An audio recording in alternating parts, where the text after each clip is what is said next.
pleasure to welcome all of you here, ladies and gentlemen, and Daniel Parker, who's come all the way from England.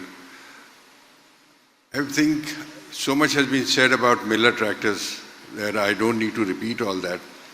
But I think I will share with you a few names that have been responsible for what Millet is today.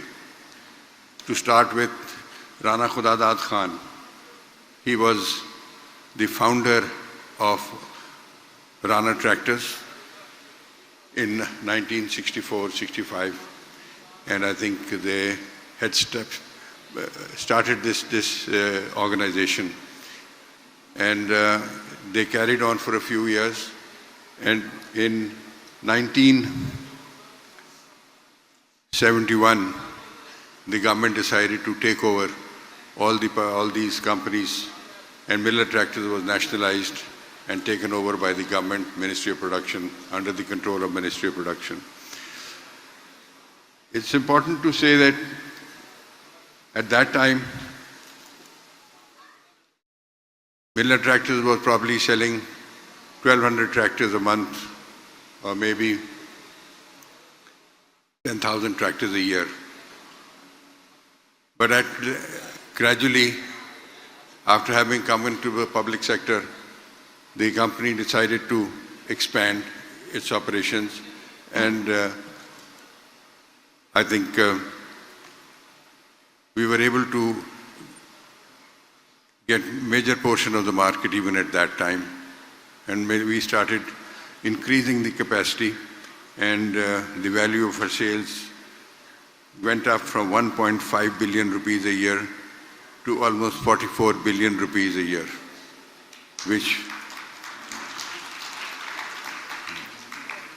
and in doing so, I think a lot of credit goes to my predecessor, Mr. Ehsanullah Khan, who was the managing director in the public sector with us.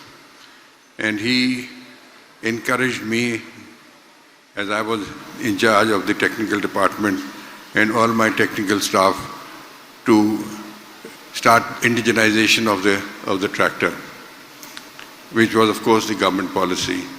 So Mr. Ehsanullah Khan supported me and supported my team to manufacture parts locally, and we started the gradual indigenization of parts at that time. And that laid the seed for the development of a tractor in Pakistan, localization of a tractor in Pakistan, and the development of an engineering industry. And I think it was his encouragement that really supported us and supported me in doing what we were doing. And in 1972, this was done. But after that, in 1991, the government decided to denationalize the industry. And it was General Said Qadir, who encouraged me and my team to go ahead and start going in for an employee buyout. It was a competitive bidding, and my team and I had the highest bid. After a number of legal battles, we were handed over the control of the company. At that time, I think we were at the threshold of mechanization of farming in Pakistan, and the tractor industry grew rapidly and grew sufficiently to help us in localization and indigenization of the parts. And we were able to, in the next 10 years, not only do 75% parts locally, which was the government requirement, but as my predecessors have said, that we did 90-95% parts. So this is basically the history, and these are the people who have really been associated in supporting Miller Tractors, and that is why we are where we are today. And I'm glad I was able to be a part of that team. I think a more important factor that has helped us in developing the technologies of manufacture of tractor in Pakistan are supported by our principals, Massey Ferguson, who are now AGCO. It was firstly a British company, and then it has now become an American company.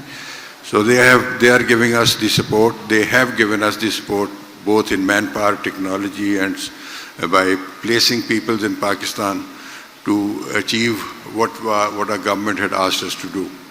And this is, I think it is one of the most important factors, that if the principals agree to support you and give you the necessary know-how and the necessary technical support to localize, and that is why today the tractor manufactured by us in Pakistan, which is the Massey Ferguson tractor, with more than 90% parts local and more than 200 industries supporting us. We are the cheapest tractor in the world. We are cheaper than our neighbors. We are cheaper than all the European countries where this product is made. And I think that gives us the opportunity to become an exporting country of tractors from Pakistan. Now, that was a hurdle, that was a problem. But I think last week when I was in London, I met the president and the chairman of AGCO, Louis Fally. He was very supportive. And I think it's again very encouraging. He has said, yes, we will allow you to export, we will support you, and under certain conditions, terms and conditions, of course. So we are now going to embark on a journey to start exporting tractors from Pakistan. Dennis is here, and we are going to discuss this issue in more detail.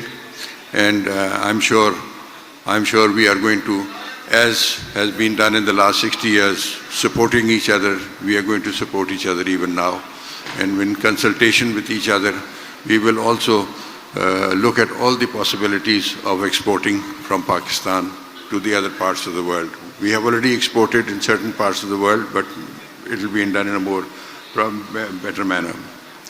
I think you just heard Mr. Asmatullah, the chairman of Millet Union CBA, and he has mentioned a relationship between the workers and the management and the executives.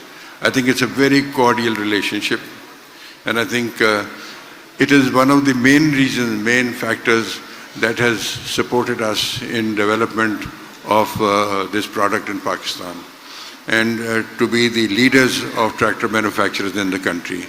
We are happy that we have more than 60-65% market share, which is quite creditable. And more important than that is that since we have produced more than 90% parts locally, it becomes very difficult for other tractor manufacturers in the world to come in and try and compete with us. People have tried, companies have tried, but by the grace of Almighty Allah, we have been able to keep them out of Pakistan, and inshallah we will continue to do so. So I would like to thank you all for joining in with us today on this happy occasion. It is a very auspicious day for us, and I'm so happy that we have a lot of people, both from the dealers network, from the vending industry, from our workers associated with us, employees. We are all here. And I think this is a memorable day for me and memorable day for Millet Tractors. And I again thank you all for your good wishes, and thank you.